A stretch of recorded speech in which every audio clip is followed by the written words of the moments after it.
Up. We live? It's getting there. It's setting it up. All right. I think let me make sure. Let me double check. Let me go on here. Make sure we got some sound.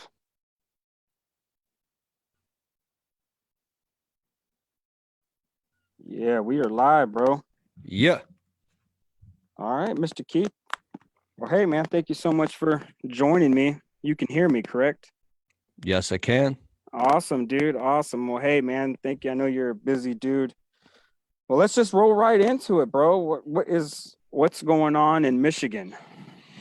Michigan, the current situation is mandated by government orders. We are on quote unquote quarantine and lockdown and considered not an essential business as far as landscapers and So the grass. you're I don't mean to interrupt you.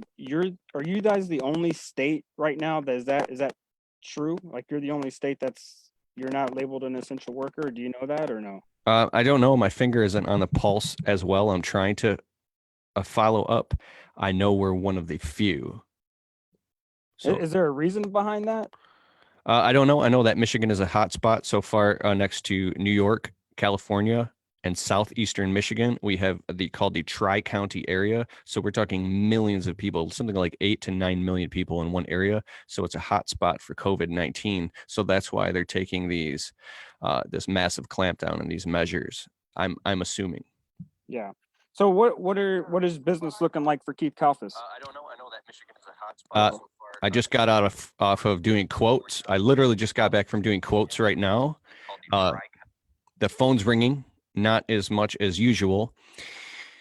And I'm taking customers' phone calls. We're doing preemptive measures, doing social distancing, telling the customers over the phone I have a 25-foot rule, but I'm staying 35 feet away and also asking customers if they could just stay in the house when I'm on the property. It's offended a couple customers, and not outright offended, but I had to work that through. It's a whole, there's new information. We're in a completely new reality right now. But aside from doing quotes and getting the schedule booked out, we do not have the green light to just go out and work. Now we have gotten, I've read articles that the police themselves allegedly said that, they're not going to enforce the issue if we're in a gray area. Now, me and a couple of friends of mine in my community here in Michigan, I've talked about not even taking the chance of going out and working, because even if it's cool with us, the customer's cool, we're keeping safe social distancing and best health practices. What about all the neighbors that could call and be upset and, blast our companies all over social media? I mean, the risk versus the reward. And then on top of that, the penalty of fines. And it said right in the mandate, the possibility of getting your business license revoked. Now, I do have a friend, I can't say his name, but he's out working every single day. And I'm sure they're seeing this all over the country. I just saw this on Facebook. He does specifically tree work, and some of that can fall under the guise definitely of emergency work because of buildings and structures, people's homes. We're talking about dying branches of a poplar tree going over somebody's house or power lines. That's very important, right? So as far as carrying proper paperwork, you don't need to at this time. And even with all that being said, it's still in a gray area. I'm hearing reports that some people in my industry, now I'm not saying this, I'm hearing reports that once April, quote unquote, 13th hits from the first, quarantine release before the extension, guys are going to be amped up and want to go out and work anyways. My hope is, am I talking too much? No, dude. No, Okay. hey, this is what I want. I want to have a conversation of what's going on around the world, man, around the country, and get the realness of it. So I'm ready to work. I'm ready to go out and hustle, but I am also trying to get and maul my head and wrap my head around the magnitude of what we're dealing with. And that is, we're in an entirely new reality and all new red tape. So I think, my opinion, before guys in the green industry or even window cleaners just go out and get it amped up and go out and start working anyways, like, hell no, we won't go. Like the opposite of that, it's just, go work. And I do believe that there will be pressure. I'm not a government official. I'm a landscaper, but I believe that the pressure is going to start increasing because we have senior citizens that need their lawns cut, all types of stuff that they're going to lift the order. But even with that being said, I mean, I even made a list right here of all the new red tape and things to seriously. And I just made a video about this on my YouTube channel at Keith Kelfis, which people can accuse me of being paranoid all day. I've done a ton of research, and what we're looking at is the same exact people, even people on the news and people in positions of authority who have a great responsibility to the American people. They'll say one thing to be for certain, and people believe that, and literally 2 weeks later are saying something completely different. And so it's got me to the point where I'm questioning everything. I don't know what to believe, right? So I'm taking everything seriously and cautiously. Like, here's some things here. Consider the liabilities now as you being self-employed, a contractor, going on people's properties and having employees. What are these new liabilities? Like, what does that entail? I could go down the rabbit hole quick. No, come on. Read one or two. Just read one or two. All right. So how does this affect your insurance policies? What do you have to do? What type of preemptive measures do you have to put in place and now document, even down to the day, down to the property, down to the customer, down to the employee? Do you have to create an addendum to your work orders where you have a digital signature where the customer has a sign off that shows you're practicing best practices now to indemnify yourself against the potential of being accused of allegedly getting somebody sick just because you were on their property? Like, you don't know what the level of avoiding litigation for the future. Yeah. So, and avoiding litigation doesn't mean just to avoid it. What I'm talking about is being positive and proactive and encouraging and reassuring your customers in a positive way that makes them feel like you really take this serious, even more so than they do. Like I said, I just got off quotes, and a couple of my customers were almost weirded out by my level of social distancing. That I had a customer, I didn't mean to cut you. I had a customer yesterday offended because I didn't shake his hand. I'm just like, hey, I'm just doing what I'm told, But go ahead. I'm listening. Now, with everything I'm saying right now, I still am not taking this on as 100% belief. Like, this is 100% real. Like, back when I was younger, I was a bit of a conspiracy guy, and I don't recommend going down that road. But for some of you guys that are saying not knowing what to believe, there's a small possibility that a percentage of this isn't even the absolute truth. So what I'm doing is I'm looking at things as if they are the absolute truth, and then going backwards from there to protect my customers, my business, my family. And so I'm doing research. I'm talking to my attorney and getting some type of minimum viable system in place that the customer signs a digital, just an agreement that says we're following best practices. We're aware of the situation. Even to the point of I've tested my temperature every single morning before coming out onto your property. And if there's a fever, or if anybody has a fever, then nobody's even going to step foot on your property. And the only reason to do that is to build a case for yourself that you did follow best practices. So, and I mean, would it really go there? I have no clue. This is interesting talk, though, man. This is, like you said, this is uncharted waters. And I never even thought about that. Now, I have thought, because me and my wife kind of go back and forth. I'm going to keep working. Hey, maybe you're not going to keep working. Don't, what if I get someone sick? I never even thought about the possibility of, hey, dude, I'm going to sue you, So now, this is a whole nother. So like I was saying, if you have a lawn mowing company and you dent somebody's fence, by law, from what I'm aware, you have every right to remedy that situation before that goes any further. If you are a window cleaner and you allegedly scratch somebody's glass or tint, right, you have the right to remedy that situation. Now, if somebody gets sick or someone's loved one gets sick and you or your employees are the last one on their property, all I'm saying is that you don't know where people's minds go, and rightfully so, right? If somebody gets sick, or the latter happens, and like I said, I'm a landscaper, I'm not an attorney.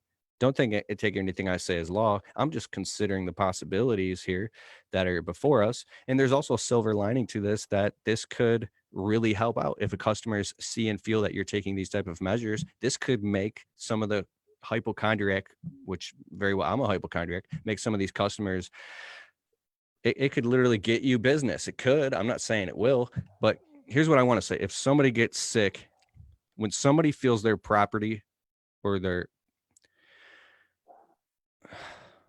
their health has been damaged, sometimes whatever state of mind they're in or whatever their socioeconomic situation, they might be looking for somebody to blame, right? And what if they're spinning the spinner and that ends up on you? If you have something in place that you've notified them that you're aware and made them acknowledge that they're aware that you're aware and they signed it, something as simple as, not a piece of paper, a digital signature Yeah. could literally, show that you did your part and you're not liable. And I don't mean at all. I'm talking to contractors right now. Yeah. I care about my customers and clients and their safety and their health and their well-being of their properties and their families, just like I care about my own. I care. I'm not trying to trample on somebody's property. And, this is a big deal to me. I've been doing this my whole life. I love what I do for a living, but we're in an entirely new reality right now. And did you think that the lawmakers who create law books that thick in all from the law world to the legal world, the different jurisdictions, to the insurance, to the tax code, get that deep for the fun of it? Things get down to that quantum or molecular of a level. So I think that we should, and I feel like it's my responsibility, because I make a lot of videos on social media, to at least bring it up, to consider it being a possibility, to say, hey, shouldn't we at least have some new layer of protection? Because even myself, a couple of weeks ago, I was all amped up, like this is BS, I want to go work, and I wasn't considering the ramifications of that. And so I don't want to be anybody as well to encourage somebody else to get all amped up and say, oh, we're going to go work anyways. Because I tell you one thing, like, I went and gave a customer a quote yesterday. It was 25 feet away. The customer coughed. So I felt like I was in a movie, bro. And the second the customer coughed, the wind picked up and blew right at me. So I ran around to the side and the wind followed me, and I covered my jacket and I was holding my breath for like 30 seconds. I was like, oh my God, what if the microscopic particles of this stuff flew through the air into my lungs? Like, look at that smile on your face. That's hilarious. It's hilarious. I love it. No, I get it, dude. I get it, bro. And this is a whole new time for everybody. Let's make a shift real quick. You said you're doing quotes still. How are you getting those calls? Like, what are you doing for marketing? How is your phone ringing still? Have you changed anything in marketing? Yeah, so I was literally about to ramp up all my marketing and just hit the gas pedal on it, but I stopped, because I'm seeing, why would I waste marketing dollars and a bunch of time and energy to just tell a bunch of customers no and create a big mess? It'd be kind of like making, now, if I had a bigger company, if I had more mouths to feed, I probably would be marketing more and getting a whole bunch of customers set up, and I would just keep moving them back and communicating with them. I don't have the resources to do that right now. But for me, it's Google My Business. It's our Google presence. In the city that I live in, I've spent 5 years obsessively getting positive reviews from customers and bending over backwards to serve my clients. And we have a high rating on the internet. We have tons of SEO. We do our own SEO. We write blog post articles, always posting online and documenting. And we've just served a lot of customers over the past 7 years. So the phone rings automatically, just like it would for anybody else. And the crazy thing is, a couple weeks here, when the sun starts cranking, we get a couple more rains and everything's growing. I mean, the customers' properties that I've been on already to give them a quote, for the most part, they're rugged individualists. They're not that concerned, like even I am. They want their properties taken care of.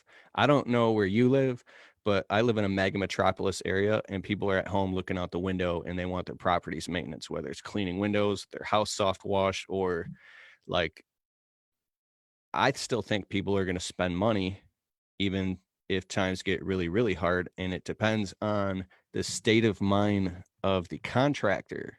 How entrepreneur minded are you? Because I just read a quote this morning by a guy looked Orrin Woodward. He was saying that the people that adapt to the new reality fastest become the leaders. So the quicker you realize we're in a new reality and you adapt to it, get with the program and start moving forward. Now, those who stick their head in the sand or allow fear to overcome them or give up, because what's the use? Yep. Dude, those are the people that perish. Like, I just saw that too, man. It's not the smartest that are going to endure. It's the people that can adapt to their environment that are going to push through this. And it's absolutely truth, man. It's smart people all the time lose out because they're fearful, and it's us that are dumb and that are like, all right, let's do this. Um, as far as your marketing goes, I know it doesn't make sense to turn on the marketing at all. I mean, what do you tell your customers that are calling? I know you just said like, we're just pushing it back, pushing it back, pushing it back. At this point, what do you say to them? Like, hey, we'll see you next year. I mean, when your grass is 6 feet tall. I'm being mindful and diplomatic in how I talk, and I'm not saying my way is the best way, but I'm creating a container around what I say that subcommunicates that they know what's up, right? I say, hey, I'm ready to work. We're a licensed and assured company. We've served thousands of people in this area. My office is right down the street. We're ready to go. We got our ducks lined up. We're just waiting on the green light. And there's some red tape of whether or not we're an essential business. And at this moment, we're not, but I can see that changing really quickly. The spring is breaking as soon as everything starts growing. I mean, we could literally, there's a possibility we could be out here in a week or two. So I'll send you your quote. It sounds like you want the job done, because I would like to get their signature on the spot. One customer I collected $100 deposit for, and I haven't even cashed the check. It's just literally sitting there collecting dust. But as so far, the customers are willing to wait, and they understand what's going on. And they said if they have to wait a couple weeks, it's fine. But they're itching to get their properties taken care of. So this is new information for me, and it As is what far it as, is. as you're going out and doing quotes, um, your typical sales process, has it changed up? Or, I mean, I know you have to do almost in-person quotes, window cleaning. Sometimes you can do over the phone quotes.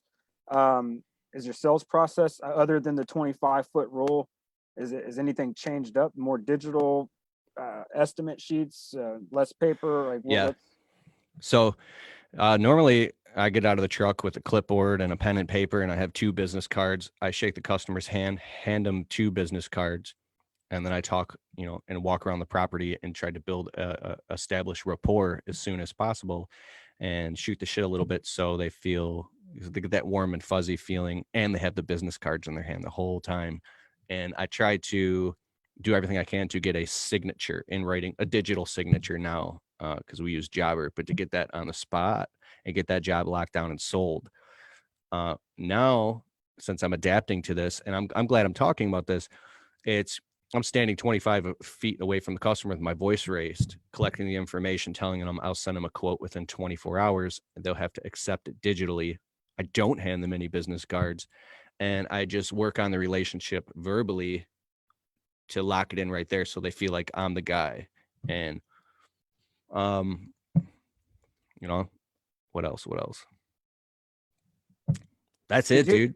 Did you have a crew of people? I know everybody's kind of coming out of the winter, so everybody, like, luckily, none of us really have a full-time crew going on. If whatever that should look like. Did you have anybody? Yeah, Like, hey, look, we're hiring a foreman right now and launching a second crew again. And with 4 guys and a secretary and a calling center, have literally have not rehired back. The 2 other guys, the foreman that we're hiring on, we're just taking applications right now. But literally, it's down to just me and my right hand man, and we haven't even worked a day yet. So this is the time of the season where we hire. And it's where everybody. That's where we're all. That's why I want to have these conversations, man. It's kind of like, dude, as business owners, as entrepreneurs, we have the ability, I've been saying this, like almost predict the future. I know March is going to look this way. I know April is going to look this way. I know May is going to look this way. I know I need this many employees. I need this many leads. I need this many sales. And now all of a sudden it's kind of like there's this unknown factor of, even with what I'm hearing, like we get the leads, but we can't even do the jobs. We can get the leads, we can sell them, but we can't even do the jobs. What are you translating to your team back? Like, I'm sure everybody's understanding, like, bro, we're all in the same boat here. What's that conversation like? Hey, we're on wait. Yeah, that's Don't go exactly what get the another conversation job, is. or go get another job until this all passes.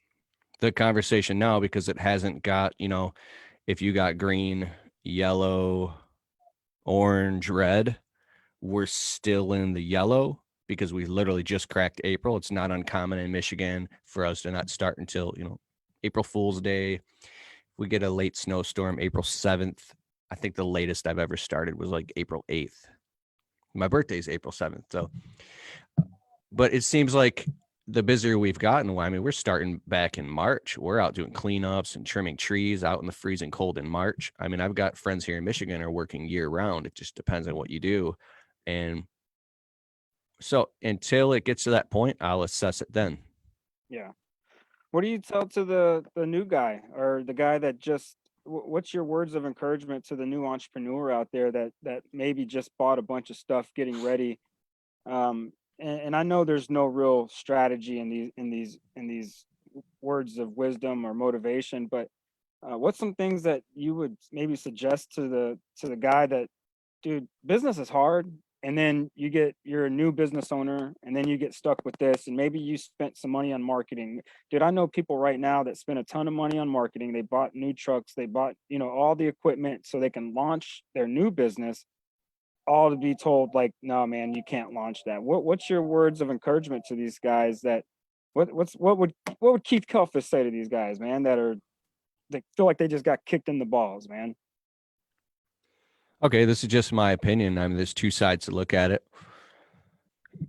Mitigating the risk of what's going on right now is like a full-time job in and of itself. Like if you're not on the phone with your insurance company, with your auto loan center, with your bank, with the people you lease your vehicles from, with your shop, with your mortgage company, your cell phone provider, and literally doing a risk assessment of what's going on. Look at your bank account. How much money do you got? How long can you survive? What's going on? Look at all your bills, create a budget real quick. What can you get rid of? What can you get down to the bare minimum, and start calling and deferring these payments, right? Anything that you can do to defer and push back payments, if that's an option to you. And for the really small guys just getting started, I look back in '08. I mean, we're the entrepreneurial spirit, the hustle inside of you. I mean, nothing can stop it. I remember back in '08, there was guys doing anything they could survive. I've seen guys out with, just push mowers, cutting lawns, doing anything that they can to make it, who once had a 6-figure salary working for the big 3 automotive companies here. That it floods the market with new guys. Some of the bigger companies might go belly up. I don't know. I don't know what their finances look like. I don't know how much cash they've set aside, or it's different case by case for every company. But that also could open up an opportunity if a big company goes belly up and loses X amount, 5,000 clients, then that floods the market to the new guys. Now, the thing that I worry about is if we go into a cash economy, the brand new guys who can't go 100% legit right away, because cash is the underpinning of our entire economy. If we switch over to a cashless system, I think it's gonna stuff I don't even want to talk about. Yeah, You know, that'd be I see the look on your face. the digital dollar, man. That when I heard about that a couple of weeks ago, I was like, oh man, here. All right, we won't go into we won't go into. So, man, it sounds like to me, everybody that I've been talking to, and I've done a few of these interviews already, man. It sounds what most people are saying, if not everybody, is back to the basics, going back to almost when we were owner operators, that hustle, that grind, that we're going to figure this out. You know, that's to me is what it sounds like what needs to happen, right? It's almost like, hey, listen, dude, like all the strategies and all the marketing things that we teach and the sales processes, like right now, it just seems like, okay, let's just go back to the basics. Is that basically what I'm hearing from you too? Is this it's time You to go know, back? there's an author named Eckhart Tolle. He wrote The Power of Now, and he said he's talking about consciousness. He said you're going to die one day, whether you like it or not, even if you're dragged into the kingdom of heaven, kicking and screaming.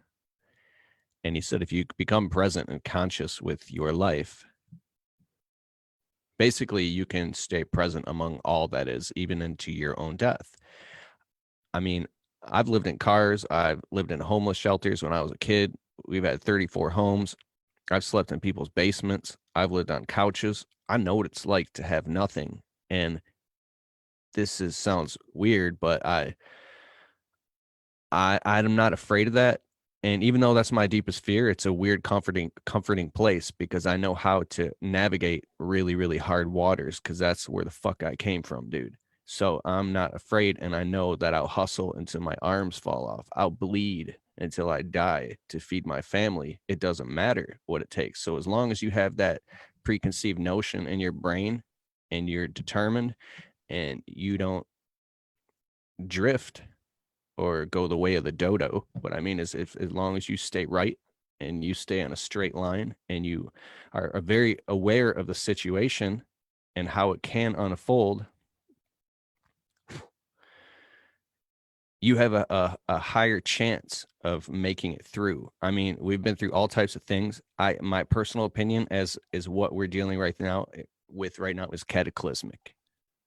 This is going to make '08 look like a walk in the park. Yeah. If there's not some type of miracle that literally makes this lift up very, very quickly, this is something that will take, I mean, a decade to recover from. I'm not an economist. This is just my opinion. But so, see, even as I talk about it, I get a little bit, ooh, huh, huh. Yeah, But no, what are you really afraid of? yeah, but so that kind of brings up, it shifting, this for me, I just said this the other day. I get a check from ClickFunnels every month because I do affiliate marketing. I get multiple checks from various people every single month, and for me, it's kind of like I do all that stuff for fun. Now it's like, well, maybe I should start getting serious and other, just doing other. Maybe it's, and here's what I love about affiliate marketing is because you can be passionate. My brother's a vegan. I'm trying to tell my brother about this, and he's like, well, I don't sell. I'm like, dude, you're a vegan. You can sell vegan cookbooks, and those people will pay you 40% commission for selling their cookbook. I got another friend that loves, music. Bro, you can sell, let me teach you how to play a guitar, musical instrument, and people are going to be at home. People are going to be cooking more. Cookbooks are going to sell, guitar stuff is going to sell. Like, I'm in my head, I'm just racing around of like, what products can I sell right now? Not what can I create, not what can, what can I do? It's like, what's out there right now that I can just start. People are at home. Okay, what are they doing when they're home? Russell Brunson, he started selling the freaking potato gun at the beginning. I was thinking about like, dude, I want a potato gun so bad. I'm gonna go buy me the freaking course on how to build a potato gun, and I'll spend $25 on that stupid course. So I think this is a time for I think this is really gonna show who the problem solvers are versus who the victims are, who the people that are because when I just talked to someone earlier today on the phone. I'll hopefully be talking to him tomorrow, and he said the same kind of thing. Dude, I was built for this. I was born for this, dude. I was made for this. I'm not going out. I'm not going under. I was talking to Bobby Walker the other day. He was like, my dreams and goals aren't attached to my LLC. My dreams and goals will get accomplished. Will the LLC go out of business? Maybe, but my dreams and goals won't. And man, talking to all these people, because man, I'd love to say, man, like, oh yeah, I'm just gonna go. But dude, all these thoughts of unknown hitting my head. So when I talk to people like you, and I talk to people like, Pat Clark or Bobby, or when hopefully tomorrow I'll be talking with Josh. It's like they remind you, like, no, dude, we're made for this. We're entrepreneurs. That was the whole part of being an entrepreneur, is jumping out that airplane, putting the parachute on the way down, and that's, I think, where a lot of us are, is in the air right now. Like, where'd I put that parachute? Oh crap, where'd that parachute go? Where's my where's my parachute opener at right now?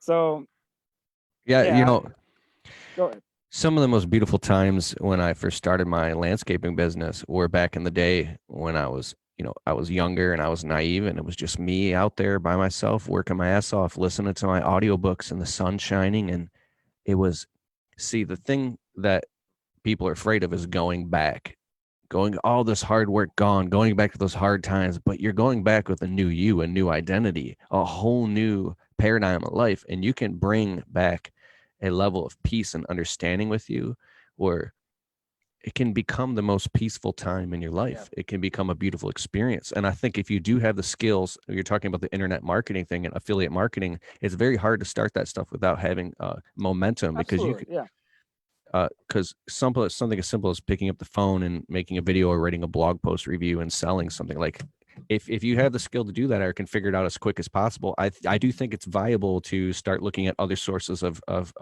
revenue in a practical way immediately. And if you do have the means to do it, you might be in a position where you're making money to now feed your family members and help people, so they don't go down the drain. You might become the person who has the full penalty of leadership to now, I'm just saying, in worst case, which is very possible, you might have like your entire family and extended family of like 20 people living in your house, while you're the only one who knows how to bring home bread to feed everybody. And you're working 120 hours a week because they literally don't know what to do. You could be that person who's the captain of a boat of a bunch of crazy people that you love. And think about that. How far are you willing to take that?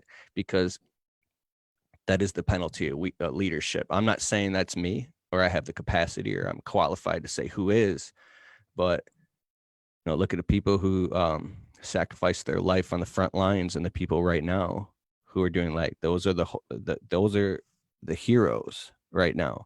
So time will tell. Time will tell who's built for this and who is not, because sometimes the meek will, I'm not going against anything you said, but it's interesting. Like, I'm looking at my own wife right now. I'm like, this woman has superpowers. Somebody who sometimes her patience gets tested and she gets upset and she gets anxious over things. And I'm watching her right now hold it down. Like, I'm very proud of her. And it's Man, I will say this is something that's good that's happened, is for us at least, man, this has brought my family closer, dude. Like, um, you know, me and my wife are me and my kids, like everybody right now is just like, we're homeschoolers right now, dude. We're my wife's been homeschooling the kids, um, which has been really cool because we go to bed later. We go to bed at 10 or 11 o'clock at night. We wake up at 7 or 8 in the morning, and things are so much more relaxed now. There's less stress on the kids, a little bit more stress on the parents, but man, just things at our house are just so much peaceful, and I think that it, there's some good out of it, man. There really is some good of families coming together now and just saying, hey, listen, we're in this together. um Things out there suck, but man, it sounds like that's what's happening even with you and your wife, man. It's just like, Yeah, we had to settle into this place because, I mean, no lie, it's peaceful around the house now because we have a grip on. We have new yeah, rules in our house about, if we even take our dogs for a walk, we're literally washing the dog's feet in soap and water and wiping it down and stepping out of our outside shoes into our inside shoes and wiping down all the door. Like, it's kind of insane. And I'm glad we're on the same page because we're both kind of hypochondriacs. But what I'm saying was, there was a couple weeks where my house was pure chaos because not only was I on the phone with my friends who are business owners and my family, my wife was on the phone with her family and her friends and trying to get a grip on this thing. And you're like, should I take out the trash or should I look at the latest update of what's going on? Like it was like what's the word? It was almost like borderline hysteria in the air, assimilating into this new reality. It was like stepping into boiling hot water or freezing cold water, and you resist it, but once you're in it now you're in it. So we're in it now, and now we've accepted. So yeah, dude, it's all just happened so fast for everybody, man. And I feel for those, man. Like for you, dude, that's just completely like you have the work, but you can't go do it. The hospitality industry, where bars and restaurants and waitresses and hostess. I mean, like, dude, who knows when they're ever going to go back to work? The movie theaters, churches, Easter Sunday. I mean, that's out the window. So, man, there's a lot of. I always say, dude, we're all in this together. You know what I mean? Like, I don't think there's anybody that is really, you know, having a great time right this second of like, yeah, man, life is great and everything's just completely normal for 'em. I think if you have kids, you're homeschooling them right now. If you got a business, you're probably like, I don't know what's going to happen in May or June. Dude, we're in the second quarter right now. And this is where I'm starting to freak out is this is quarter number 2. And quarter number 2 is usually our best quarter. It's kind of like this is makes up for January and February. March is on the end of quarter number 1, and then you got quarter number 2. And now I'm starting to look at quarter 2, like April. It looks to be okay. May, I don't have no clue. Like I said earlier, they shut down Dallas just today till May 24th. So to me, it's just like, well, in my head, all the hope in me was like, oh, this will pass over in a few weeks, in a few months. This will be over. Now I'm like, after even today hearing May 24th, I'm like, oh my gosh, dude, what's June gonna look like? What's July gonna look like? What's August gonna look like? And now I'm just trying to like, okay, don't think about the future. Let's just like you said, let's have let's get in that freezing water and let's just okay, the water sucks. The water's cold, but this is what the temperature is. So I wish I would have said this earlier. And it's last fall. We had one job left. My buddy Eric Reno, who's a roofer, he says, "Bro, have you ever listened to the audiobook Man's Search for Meaning by Dr. Viktor Frankl?" I go, "Yeah, I've heard of it, and I've heard about it from years, and Tony Robbins told me about it, but I'm listening to like 5 other books right now." He's like, "You need to stop everything you're doing and listening to this book." I'm like, "That's what everybody says." He goes, "No, dude, you need to listen to this book. This book will change your entire perspective on life." And dude, I listened to it. There's no book like it, dude. I mean, it literally, I can't say it here on live, but it takes you right into the heart of what's going on. And basically the takeaway from the book is no matter what happens, you have a choice to keep a positive attitude and keep a beautiful outlook. Yesterday, my wife and I cooked some food outside, and we sat outside and with the dogs, and it was a beautiful couple hours just being out there together. And so I'm looking at a lot of data, and basically if the peak of this thing, based off the data, what's going on right now, a lot of people would disagree, and would be mid-May. So mid-May, let's say there's 100,000 cases a day in May 15th, but May 16th, there's only 90,000 cases that next day. May 17th, there's 80,000 cases. And May 18th, there's only 70,000 new cases.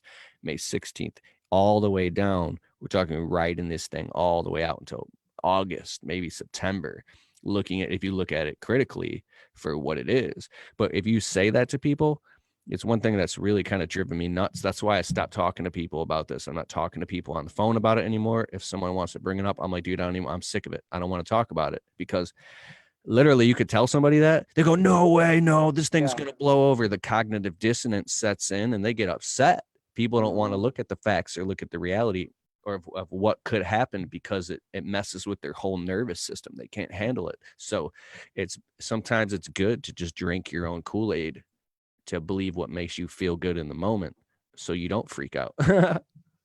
dude, oh, that's good, man. That's that's pretty drink your own Kool-Aid. Um, Let me see. Let me get some people on here. We got Luke Anderson's watching. Chris Virgin. Chris Virgin. Yeah, what's up? Greg Kelly's watching. Luke Anderson, Greg, Joe. Joe, Rudy Hedrick. Yeah.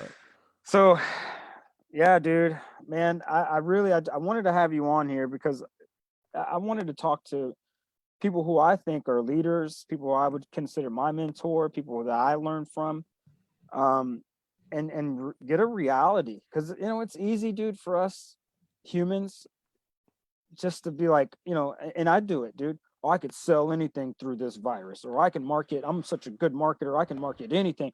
But then there's a reality of it of saying, well, hey, look, dude, this isn't about you. You know what I mean? This goes further than your abilities and your talents. And I really wanted to get people on like you, man, to hear the reality of it. And that's why I want to have these conversations with people because, dude, you're being real right now. This isn't, this could last till May. This could last till August. And I think people need to hear this because if you're an entrepreneur, you don't need to be waiting till August to try to be solving the problem. Like you probably need to start putting your problem solving gear on now and saying, okay, what do I have to do? Because as a job for me, I'm a husband and a father. My job is to hunt, kill, bring some stuff home and put it on the table. And that's my job, And if window cleaning isn't going to do it, then I got to figure out what the next step is for me to do to hunt, kill. Do I got to go get me a job? Do I go work at the supermarket? Do I become a nurse now? What is it look like? And that's fine. And that's why I want to have these difficult conversations. This isn't an easy conversation to have. Like, hey, bro, life sucks and business sucks right now, and we don't know what tomorrow holds. But the reality of it is, we need to hear it. We need to strategize. We need, just like you said earlier, man, I needed to hear that myself. Kind of like, the fear that you were saying, and then you realize it, and then you kind of pop out of it, and we all going to go into it. We're going to go into it like this, and we had high points or low points, and oh yeah, I figured it out. And then you ever seen that entrepreneur graph where it's like, oh yeah, I figured out. Oh crap, I'm about to go bankrupt. Oh man, oh, I made it. Oh dude, I just lost it all. And then that's where we are right now. Whether you're the best marketer, whether you're the best salesman, whether you're the best um, you know, recruiter to bring the team, I think everybody's in this boat together of we don't know what July looks like.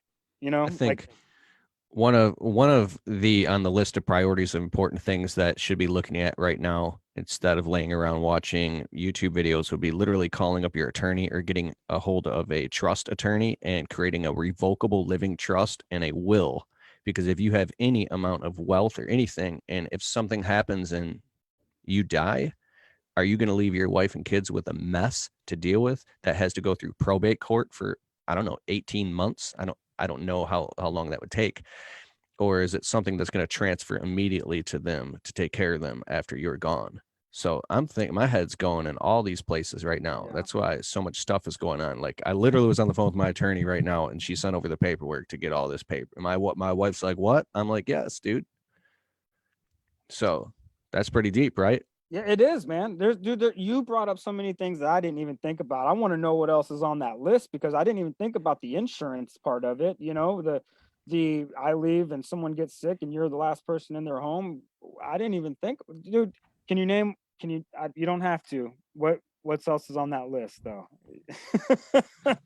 This is a list for a video I make, and I got the rest written down somewhere else. But my curiosity, man, because I mean these are real thoughts. These are real things that you're going to have to think about as a business owner. So consider all the liabilities and the secondary order consequences of what happens if you do ABC. Will it create XYZ? Again, if anybody now is joining, if you go inside of their home or you were an employee was on the property, did you show that you had a standard operating procedure that you expressed to the customer, that you acknowledge the situation and they acknowledge it with a digital signature to release you from liability of the potentiality of them allegedly accusing you of getting somebody or a loved one sick just because you were the last person on their property. I don't know. Somebody Yeah, on a YouTube especially comment. people like maid services, carpet cleaners, people actually window cleaners who are inside the homes. Like this isn't. I'm still washing inside windows. I did inside windows yesterday. I have next week inside windows. I've come to the point where I've almost canceled all my inside windows, but then people start canceling the whole job if you even cancel a little bit of the job. So, Yeah. So you telling the know, customer that you have a sterilized face mask and brand new booty shoe covers and fresh sterilized gloves for every single job. You stand on the phone and at the doorstep and you let them know that all your tools have been cleaned and sanitized. And as you go in the house, before you go in the house, you have them sign or do a digital signature over the phone, acknowledging that you are doing safe social distancing and everything you're doing is to the most best, upright, forthright yeah, acknowledgement of what's going on. To, that's now they say, why would you do all that? That, you would never get in trouble. There's no way they could prove it. Okay, who's saying that? Is somebody who's a layman or an idiot saying that? What would an attorney say? Because if you talk to an attorney, why would an attorney go to school for 8 years or a lawyer or extended law school to learn all this stuff and study books that thick? These are the guys you're calling when you have a problem.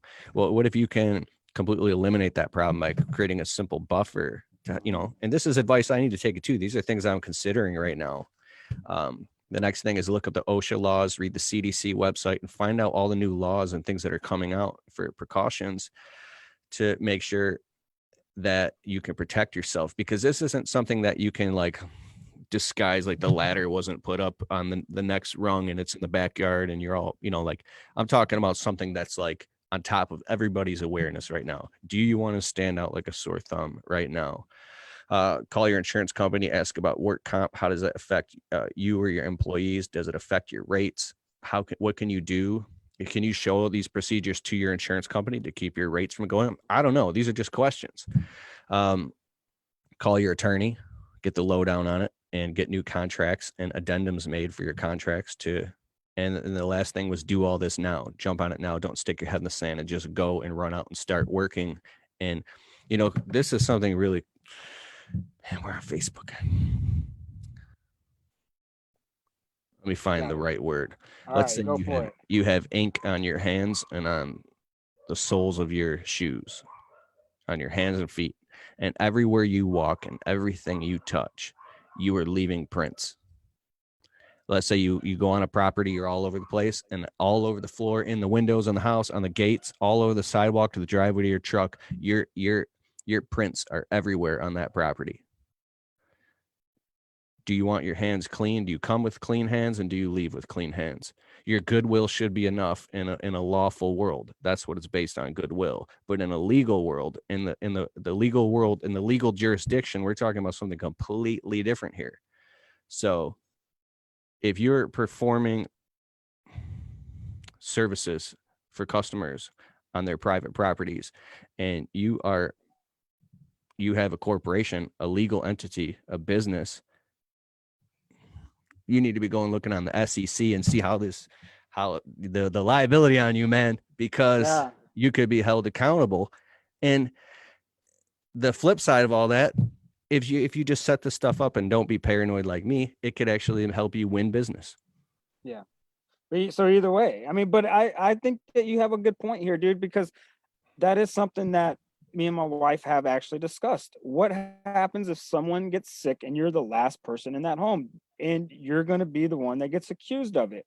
And Maybe not, depending on the person. maybe But not. I But it does sound like a reason, like you said earlier, when people get sick, it's their emotion, they're in their emotional state right then, and that's how they're going to act, is within that emotional state. And I had to cancel a window cleaning job on a lady before one time. Like, I think it was the day or two before the job, and she had a party.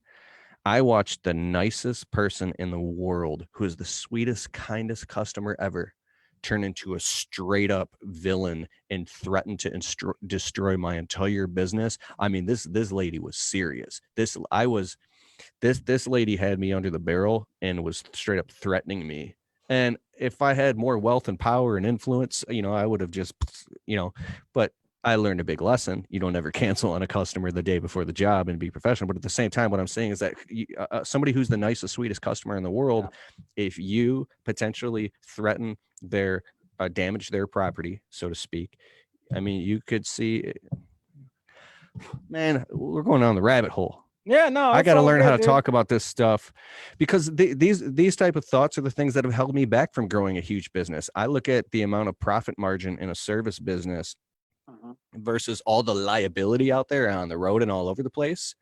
And as I look at growing a big business, I say, is that really worth it? Yet I have friends that have grown huge, tremendous businesses, and they're very comfortable with that amount of risk, but they're always covering their asses along the way. Yeah. You know, It's the cruise ship analogy versus the speedboat analogy. I like the speedboat. A cruise ship takes forever to turn. Right now, the bigger companies, from what I'm seeing, the people, man, the $1 million companies, they have the huge payrolls, they have the huge marketing budgets. Their ships they're harder to turn in these situations. My little speedboat, it's kind of like, oh crap, I'm veering out the way real quick, my and uncle, he's been a small business owner for 30 plus years. He used to see, he's been through '08 and through 9/11. He said something to me a long time ago, a couple times. He goes, stay small, stay around. And I yeah, was like, what are you yes. talking about?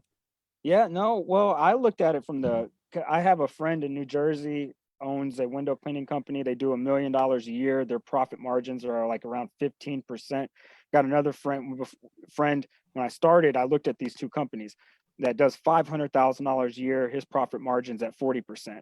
And I was like, who's really winning here? The guy with the $500,000 with 40%. And I'm young. So I'm like, for me, I'm like, I can see the bigger business when I get older and I want to, relax. But my lifestyle, dude, like if I relax, I'll be in so much trouble, dude. So I had I to found keep that it that small. sounds actually, they must have some really good arbitrage over there to do 40% at 500,000, because that sounds like a pretty sticky point. And, but I don't know. I don't know what's going on over there. I just know what it's like in Michigan. Yeah. But I mean, you listen to the guys say, once they've got all the systems in place that can release them from pulling their hair out, and now Yeah. they have time to build other things. But Yeah. And that's a great point too. And then I wasn't, like I said, I'm just not at a point in my life where we could have been bigger. And I just said, let's remain small. Let's work in the business still. I don't mind doing sales and marketing within my business. And my wife doesn't mind answering the phones. And let's keep it that way for a while. But during these definitely, times, we've been really thankful for that because we've literally been able to shift just like that and say, okay, what do we got to do? And I think that would have been a whole lot harder with, we got rid of our shop. We have our shop on our property now. So our shop is actually on our property. So we own that now. We don't have to nice, rent it, nice. so it's that helped out. So now I don't have to look at like tell my landlord, like, I don't know what to do next month. I don't know you know what I mean? Like we've been able to really maneuver really fast. And I'm hoping that some of these smaller companies, man, that's why I want to do these videos so that, some of these guys, maybe some of the bigger companies can even see it. Like, it's okay to be small right now, dude. It's okay to be an owner operator right now.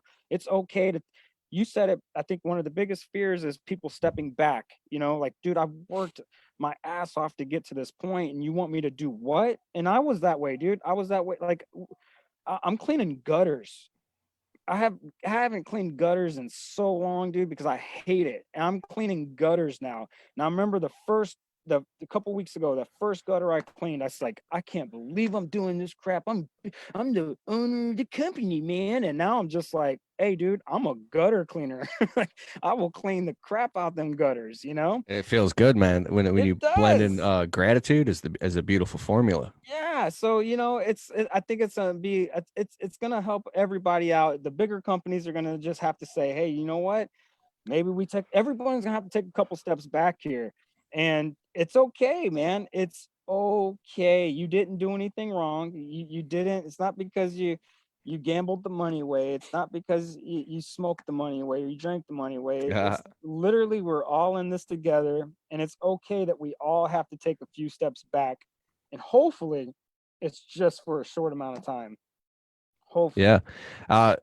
Joshua Latimer put out a podcast a week or so ago, and he said something interesting. It was a very positive, inspiring podcast, and I hope you can get him on here. He was saying, it's not a no. Your customers aren't telling you no. They're just saying not yet. Yes. So once this quote unquote blows over, there will be a massive surge and uptick in business, and you will be swamped, right?